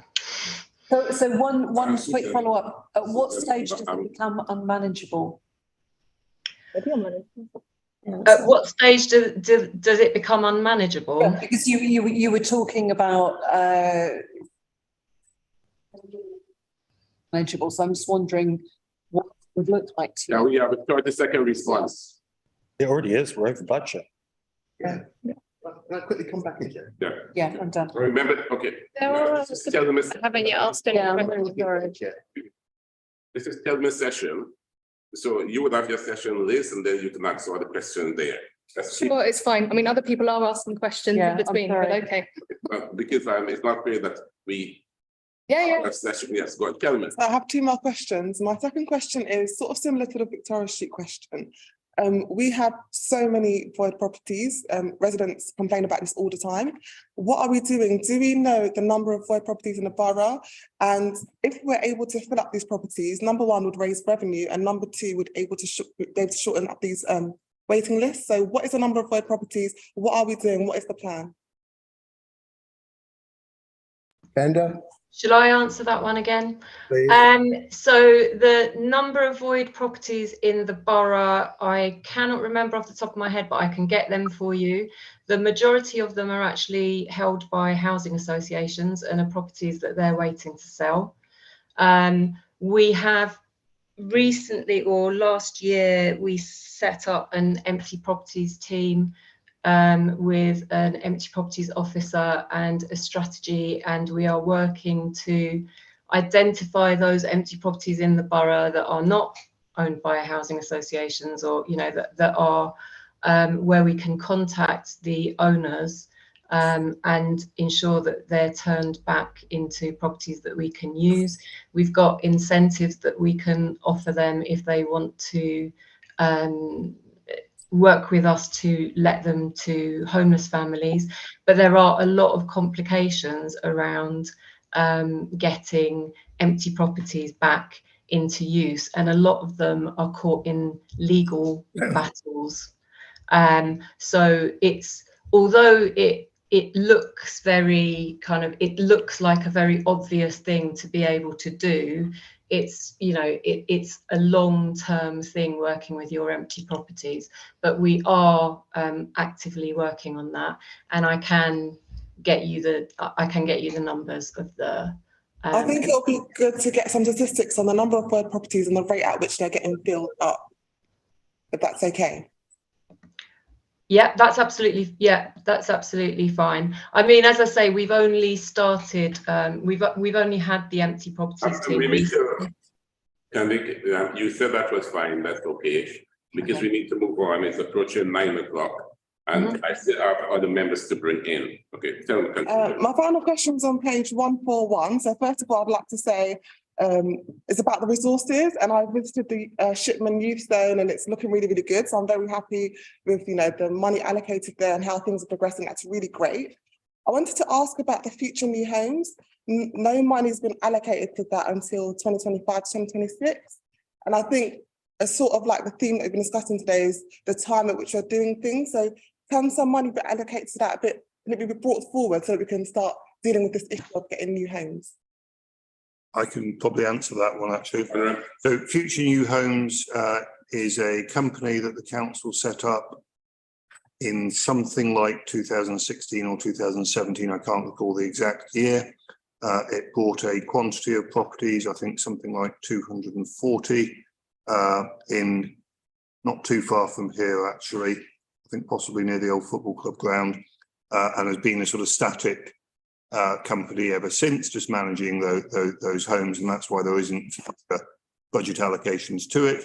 We are actually looking at repurposing that company and using it to place some of the acquisitions that we're making, using the company's places acquisitions within that company.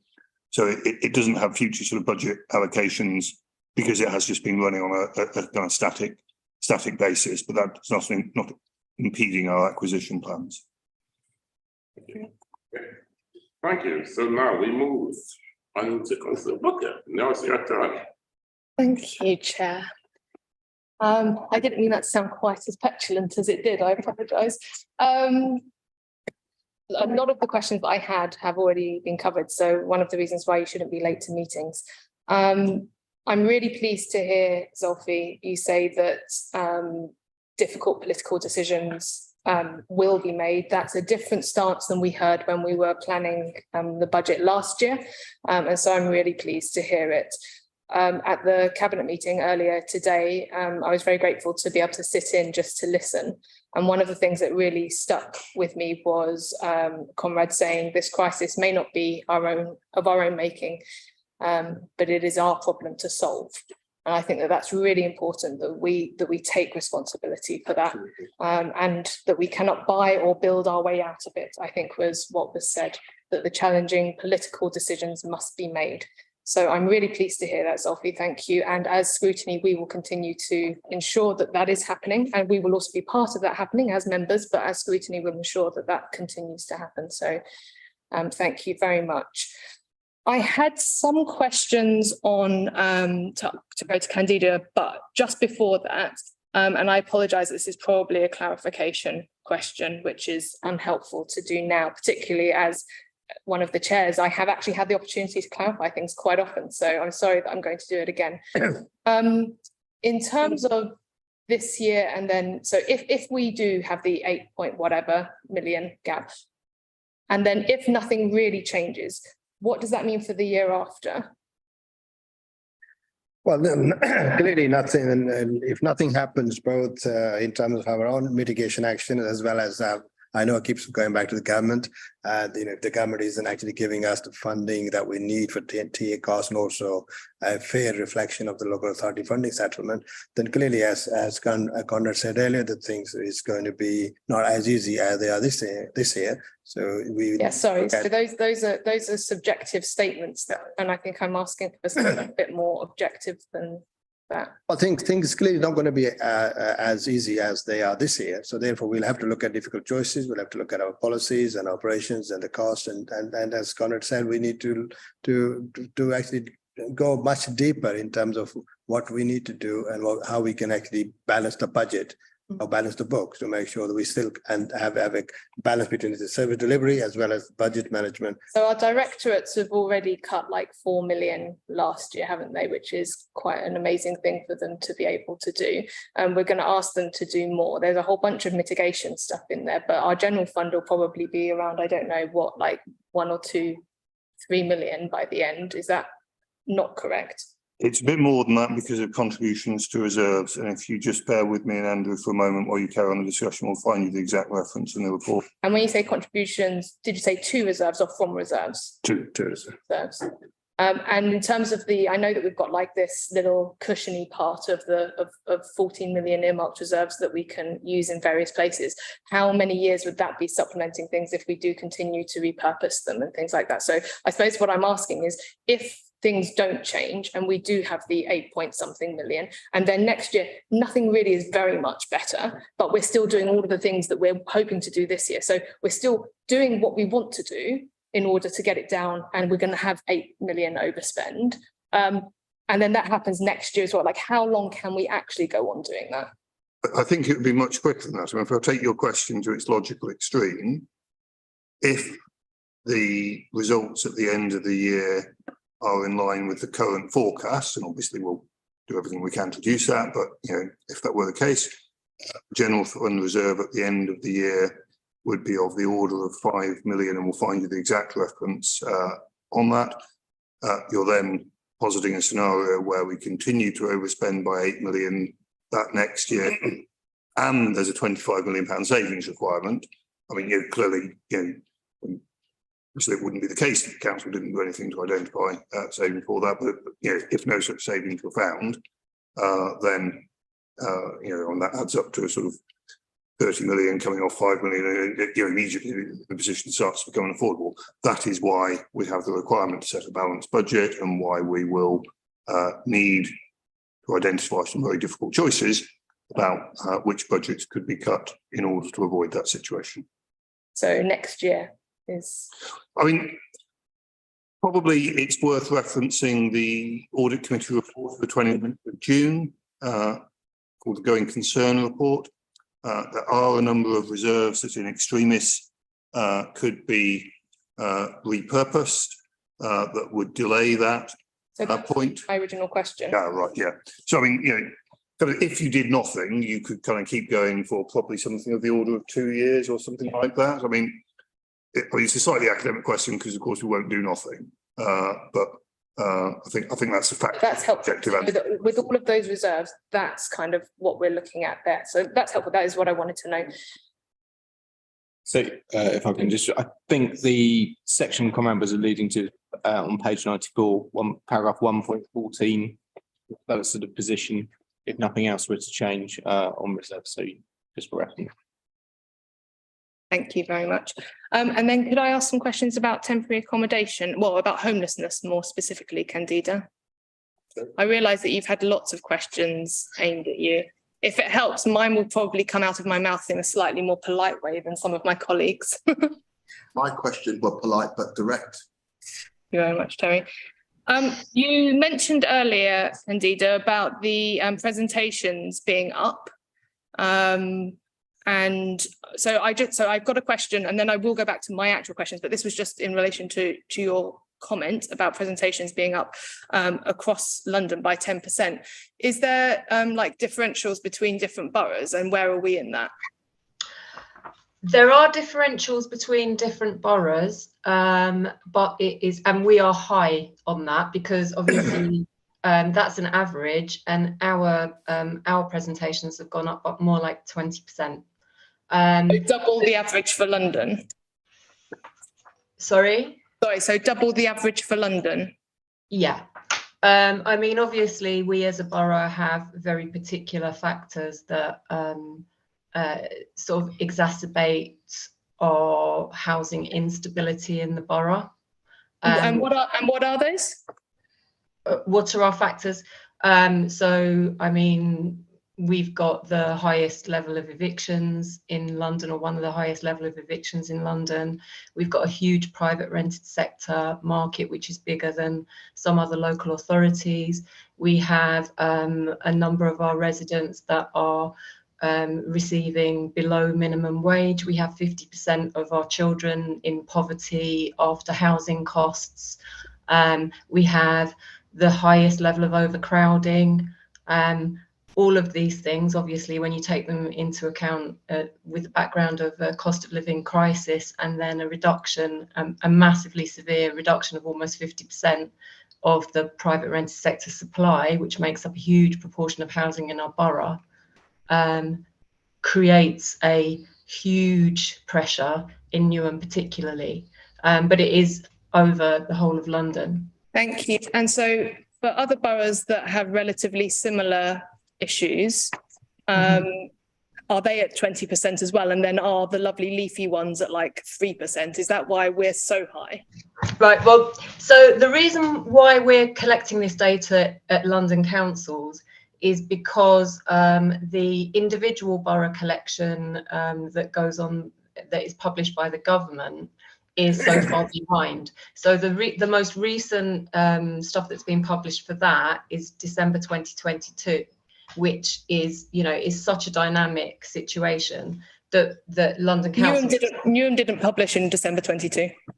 Well, that's something that we're discussing with Department of Levelling Up at the moment, because we did submit our returns, so we need to know what happened there. But the thing is that this stuff that I'm quoting you here is the most up to date because it's London councils, but they publish it only as London averages. They don't give the individual. But of course, I know what our individual performance is. So what you're saying is that the stuff that's published by the government is really far behind, and I can imagine that's the case. That last year that you mentioned, where ours isn't there for December 22, presumably it got lost somewhere along the way. That has us having about 2,000 or a bit less than 2,000 applications last year, but in your table it says 4,000. So I was wondering whether it's because it's only counting a certain type of application, or whether it's just that it's completely wrong data. And why would that be so wrong? That seems like being over double is a large degree of wrongness. Well, I can tell you that our data collection in the past has not been fantastic when you look at the H-click information, which is collected by the government, for a number of reasons that I won't go into here. But our homelessness response programme, which I keep coming back to, but it is because that is our whole approach. A large part of that is actually looking at our data, improving our systems, so we can properly report accurately through that Delta system, and also that we can identify, upcoming issues in the borough. So I can get information that I know is relatively accurate, but what goes through the H-click system, it doesn't necessarily reflect that, and it's not collecting the right data because of the housing systems that are used. So presumably all local authorities will have similar issues. So actually you could look at that data and still get comparative information, because they're probably all having the same issues in terms of their reporting, I would imagine. Before you come back, Andy, Liz, you need to run that now. You've exhausted your time. So and also, can I just do some management issues?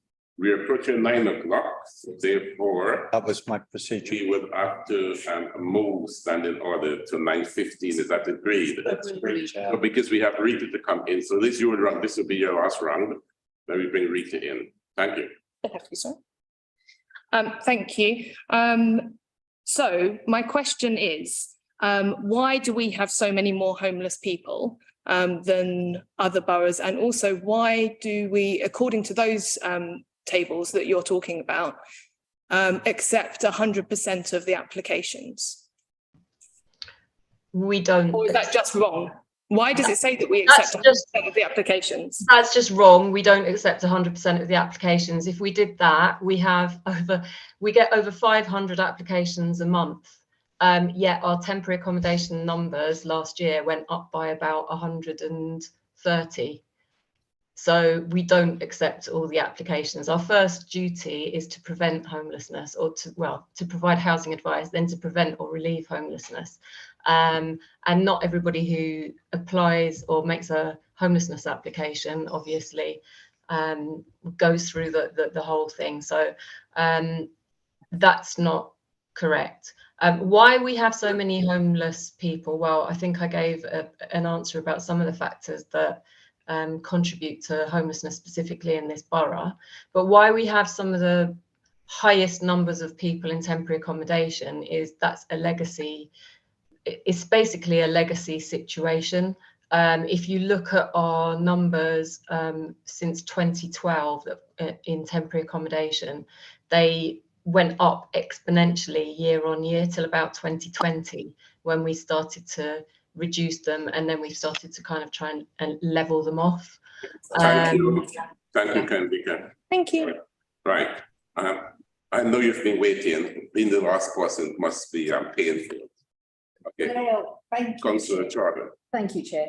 And I'll try and not to wear everybody out, because I know we've all had a long evening. And if it makes it any easier, I'm not good with numbers. So, you'll probably get the easiest questions of the evening for me. I may, Chair, if it's okay, also ask some of these questions just to be noted and not answered, and ask for a written response in the minutes, if that's agreeable. Yeah. So a couple of things, and I'll pick up on some of the points that colleagues have made this evening. Councillor Godfrey started off by asking if you were too optimistic. And you'll be aware that when we as members have training on scrutiny, we're told to look out for optimism bias. Now, time and time again, we have touched on a lot of optimism this evening, and I understand that. I understand that we've got to present a positive a persona as we go forward. But at what point are you actually going to be able to say, actually, now we've got to press things? We know you've already started doing things like introducing additional financial controls, but there's a lot to be done here, isn't there? There's a lot to be unpacked, both with individual directorates and more generally as well. So there is a concern here for me about when do we get more of the substantive detail. We talk about an asset. I find it difficult to understand how you have an asset and you know you're estimating the cost, but you don't know what that asset is. So I think there's some work. If you could go back and actually come back to us with what types of examples that asset would be, that would be helpful. A couple of things, and I'll go through my substantive points here. 3.4, you talk about a green budget. Sorry, this is agenda item 5, page 37, although I'm having page 17, sorry. And then you talk about the priorities will be capital, programme and budget. Do we have a green budget at the moment?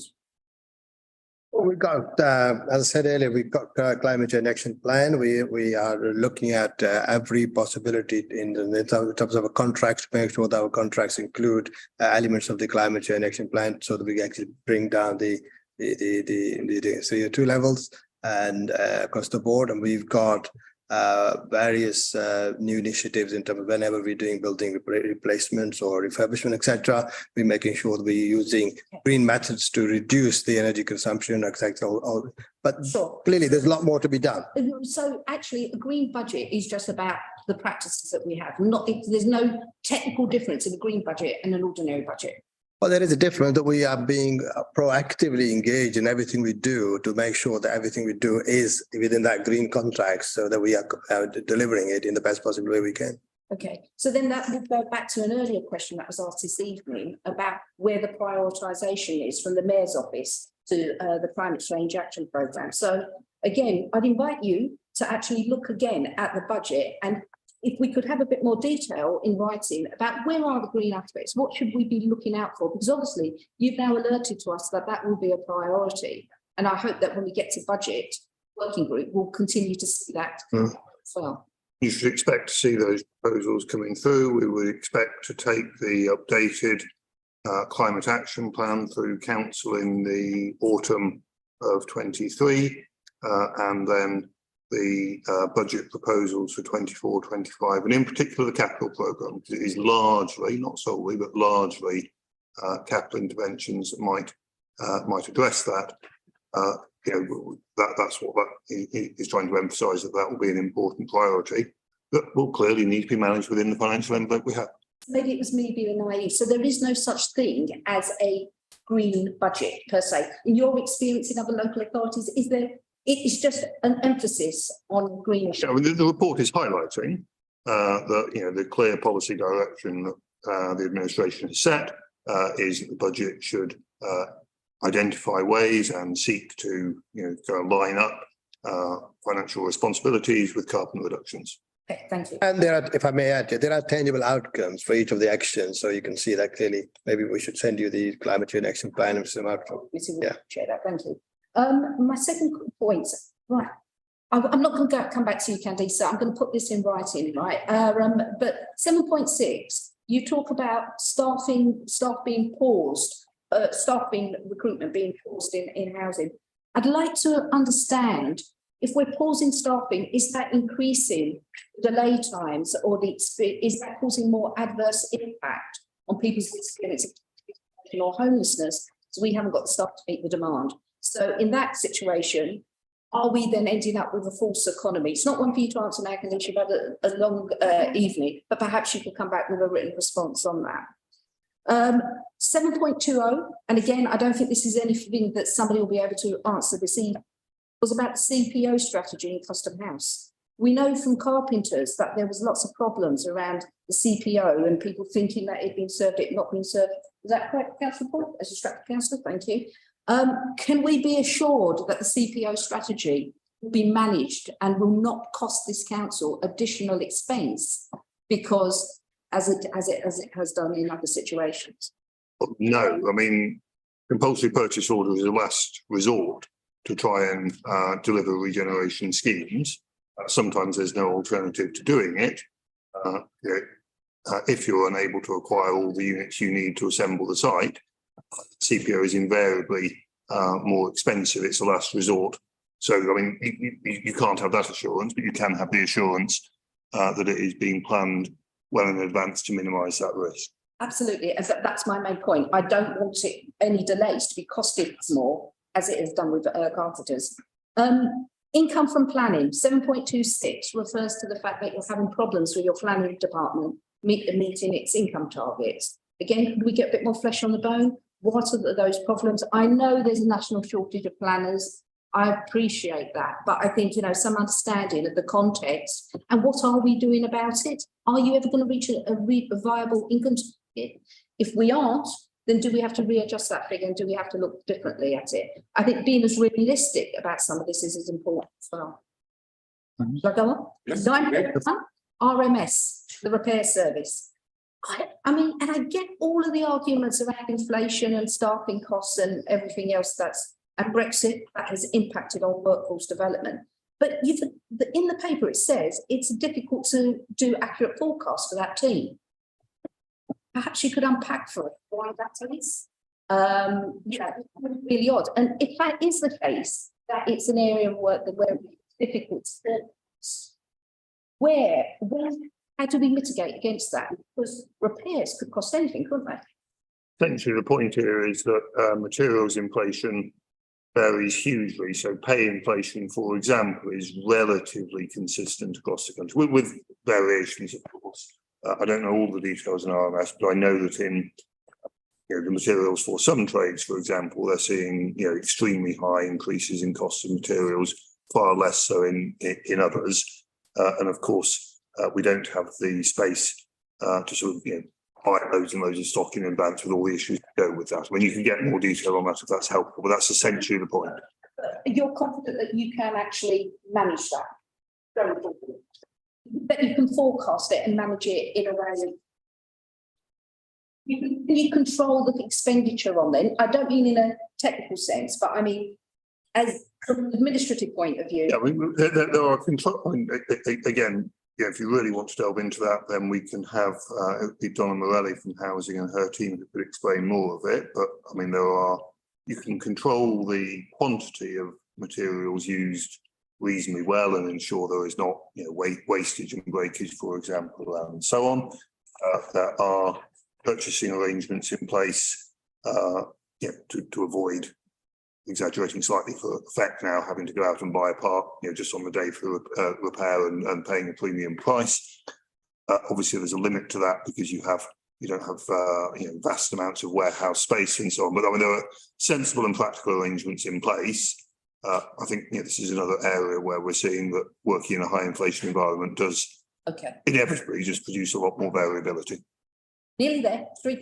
You have 2 more minutes. Brilliant. Okay. You. One for Jason. The leisure centre offset costs that we're having to do for Active Newham. At what point do we have to say we cannot subsidise Active Newham any longer? That's just a question. And you also mentioned Invest to Save earlier in your discussion with Councillor Masters. Be good to understand exactly what that meant as well. Penultimate question. Page 45, 15.13 talks about the Levelling Up Fund. Now that concerned me a little bit because I thought if that's a fund given by government, surely it's just fixed. But it appears, or maybe this is my misreading from the papers, that actually there may be a dip in that. But also, I think that particular reference refers to the timing of the spend. I mean, the general point that you're making is probably a fair one, that, you know, as with many other areas, you know, the 40 million that Newham achieved was sort of, or was granted, was largely before we were seeing the current rates of inflation, and therefore there are some issues in delivering the original planned outputs within the granted cost. Mr. Chair, you'll be pleased to. Page 145, and this is for Councillor Ali. It says that difficult policy decisions will need to be made in the medium financial term. What was Cabinet's response to that this morning? And have you as a Cabinet collectively started thinking about what those policy changes may be? What's your timescale on sharing that, consulting on that going forward? Well, clearly, as I said earlier, you know, depending upon how things move, difficult decisions have to be taken. In terms of Cabinet, I can assure you that they're very lengthy deliberations. We have a Cabinet Accountability Forum, there've been discussion there. And at the same time, we have Cabinet Accountability Model where we have individual discussion with the Cabinet members, then there's a collective discussion as well. So this is pretty high on the agenda for the Cabinet to make sure that we are going to be managing the situation in the best way possible. So the timelines are going to be coincidental with obviously the framework for reporting back to the council in February, but we're working backward to make sure that those decisions, if need to be taken, are taken in a collective manner, and obviously there will be necessary consultation through the process to do that. That's a very political answer, and that's an answer about the process and rather than the actual actuality. I say, what policy look at it? Yeah. At this stage. At this stage, and I get it might be early after 2 months into the financial year, but I think it is important. It brings me back to my original point about optimism bias. Yeah. What you are presenting to us this evening is a very optimistic response to how you're going to handle this. I completely acknowledge you are acknowledging the severity of the situation, but we'll refer to policy, paper to this. It'll be all right on the night. I think the first opportunity, this is the first review since the start of the new financial year. And for transparency, you know, clearly the whole paperwork is right in front of you. You've got the risks, you've got the challenges, pressures and the opportunities, etc. How we move things forward will depend upon how the situation change. Clearly, difficult political choices will have to be made, and there will be decisions made. Ultimately, we have to deliver a balanced budget in February 2024, and we will do everything that needs to be done in order to do that. That means changing some policy decisions that we made earlier, or make some other radical choices. Then we will have to do that. Some of those choices may be very, very difficult. And I would suggest that actually the longer you leave that, the more difficult you're going to have. Absolutely. And my final point is, and am I right in thinking that actually if there is a financial crisis in this borough, that actually it's a Section 151 officer that takes priority and takes precedence? So it would be Mr. Hall directing us to what decisions we need to take. Absolutely. Thank you. But I'm sure that, and I'm hopeful that I'll be optimistic again that we won't be in that situation. Right. Okay. Thank you. Now, sorry, Terry has got his hands up for a long time. I'm going to bring you. I'll be very quick. I'm looking for an actual financial figure. Bear in mind, temporary accommodation is the thing that could destabilise the council. I'm not looking for big things, quantitative. So it might be a question for you or for our candidate. What should we expect to be the financial reduction in the TA overspend with the plan we discussed earlier? What's the figure? I personally don't have that. Canada, are you able to assist in clarifying that? Are you talking about the ones that are outlined in this report because there are figures against them? Okay. So, for example, we've got the redirecting the affordable homes for Newham Phase 2 funds, which we've put a cost avoidance of 2.8. I'll clarify my question. I'll clarify my 16.5 million in total was outlined in the paper. How much? 16.5 million is what is outlined in the paper. So you're saying you need to give us the time to finish. I've got the figure 16. 16.5. Right. Is that in this year 16.5 million savings? That's if we achieve all of those mitigations that are put forward in this paper. reliant on some of the caveats. Okay, you gave a For very. example, us having the properties delivered when they're expected to be delivered. You gave me a very caveated answer, right? I'm going to ask it again. You've got a plan to reduce your temporary accommodation overspend by this year. What is the figure you are aiming for? Perhaps Candida, if I just come in there and clarify what it says in the report, and then Candida can add to it. So page 98, 5.1, the forecast overspend in temporary accommodation is £2 million. This is the net position, and it then goes on to say that the rest of that section details acquisitions and other policy responses that would need to be successful to get us down to that figure. In the worst case, if homelessness presentations continued at their current rate of around 30 per month, and none of those actions were successful, forecast overspend would rise to 18 million, i.e. the difference between 18 and 2 is 60 million. Thank you. Is that correct? I have to conclude this. I just request some information to be sent to me tomorrow. Pardon? Can I just request some information to be sent to me tomorrow? Could I just get a breakdown of the £8 million marketing spend? Yeah, Thank you. We'll circulate that. Page 107. When the information is going to be sent, we got to make a determination this evening. So rather than saying tomorrow, whatever. Now, let's talk about information, especially concerning the charter. But a lot of the things that questions and comments that she's made, information to be received. Can I ask then, being reasonable, can I ask that we receive this no later than 7 working days? Because especially council, we need detailed, considered response. And I'm only giving officers that time because I don't want it to be rushed. And it's different because when you're not here, you can give us a more detailed and considered response. Yeah, that sounds reasonable. What we'll do is try and circulate tomorrow, if at all possible, or else Monday, just for clarity, you know, to be clear on all the questions that were asked that we didn't have immediate answers to, and then 7 working days sounds good.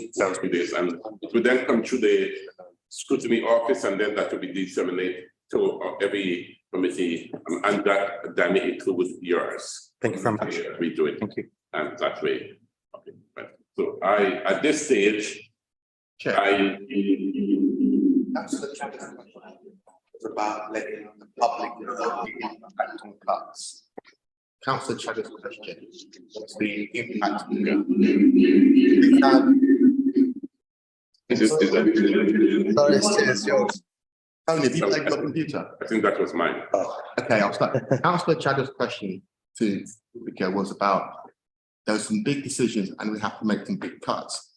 Can I ask that in order to begin that consultation process, that you share your timeline of public consultation and budget timeline, so we can hold you to your word to see when and how you are consulting with the public on these big decisions?